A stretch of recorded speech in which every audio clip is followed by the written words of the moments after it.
Welcome to the Restaurant Association News Digest, where restaurant headlines become operator strategy. I'm Brandon Greenup. Here are 5 stories in 5 minutes with the numbers that matter.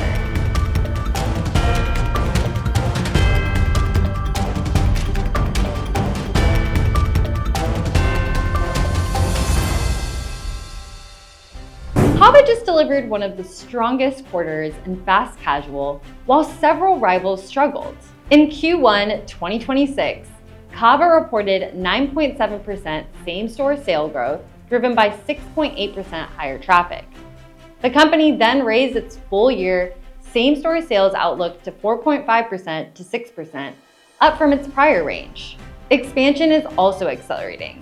CAVA opened 20 net new units in the quarter and expects 75 to 77 openings this year. One detail worth noting, CAVA says its price increases have stayed more than 50% below CPI, and leadership claims that helping performances across income levels. What operators should do next? Track traffic, not just check size. Traffic is the cleanest early signal of value perception and execution strength. Starbucks is tightening overhead again. The company is cutting about 300 corporate roles in the US and closing 4 support centers in Dallas, Atlanta, Chicago, and Burbank as part of CEO Brian Niccol's Back to Starbucks turnaround plan. Starbucks emphasized that store-level roles are not affected. This is corporate and support infrastructure. This also marks the 3rd wave of corporate reductions under Niccol, after 1,100 layoffs earlier and 900 more later in the year, taking total corporate reductions to 2,000 plus positions. What operators should do next? When major brands cut overhead repeatedly, it's a signal to simplify. Protect store execution, but scrutinize back office complexity and cost. Bojangles just tested something that's going to matter more every year, turning parking lot time into revenue. The chain debuted its first EV charging station in Savannah, Georgia, positioning it as a charge and dine experience. The plan includes level 2 and level 3 charging, and Bojangles says future sites are targeting 97% plus uptime because reliability is the entire product. Here's why this is bigger than one location. EV charging creates forced dwell time, and dwell time is basically a chance to win incremental transactions. Quick math.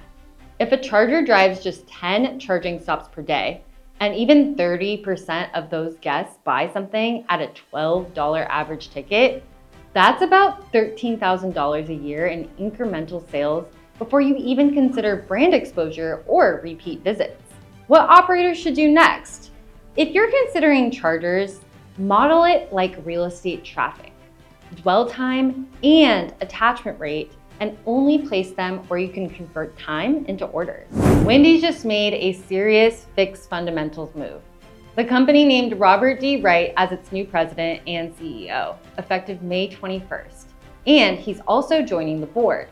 He replaces Ken Cook, who had been serving as interim CEO and will now return to his role as CFO. This leadership shift comes as Wendy's fights through 5 consecutive quarters of US same-store sales declines, including a 7.8% drop in Q1. Wright is viewed as a turnaround operator. He previously led Potbelly and exited after Potbelly's $566 million acquisition by Racetrack. Wendy's is also pushing Project Fresh, launched in October with a $20 million reallocation away from store development and into marketing, training, equipment upgrades, and technology. What operators should do next? If sales are slipping, reallocate budget toward execution speed, order accuracy, training, and the day parts that can recover traffic fastest. One of the biggest restaurant restructurings in recent years just moved forward. A federal bankruptcy court approved the breakup sale of Fat Brands across 4 transactions worth nearly $1 billion. The backdrop is heavy. The company entered bankruptcy carrying about $1.5 billion in debt, much of it tied to an aggressive acquisition spree in 2020 and 2021. Here's the breakdown. Hot dog on a stick is being sold for $8 million. Elevation Burger goes for $2.5 million. Twin Peaks goes to a lender entity for $359.5 million in converted debt. And the remaining portfolio, including Round Table Pizza, Johnny Rockets, Fazoli's, and Marble Slab, goes to another lender group for $595 million, also through debt conversion. One chain, Smoky Bones, has already been shut down and is not part of the sale. What operators should do next? If you're tied to any affected brand, ask early about CAPEX, supply chain control, and operating support under the new ownership structure. That's your Restaurant Association News Digest. If you want more operator-ready insights like this, plus tools, templates, and daily updates, join restaurantassociation.com for free. It's one of the best ways to stay connected and stay educated on what's changing in the industry. I'm Brianna Greenup. Stay sharp, and we'll see you next time.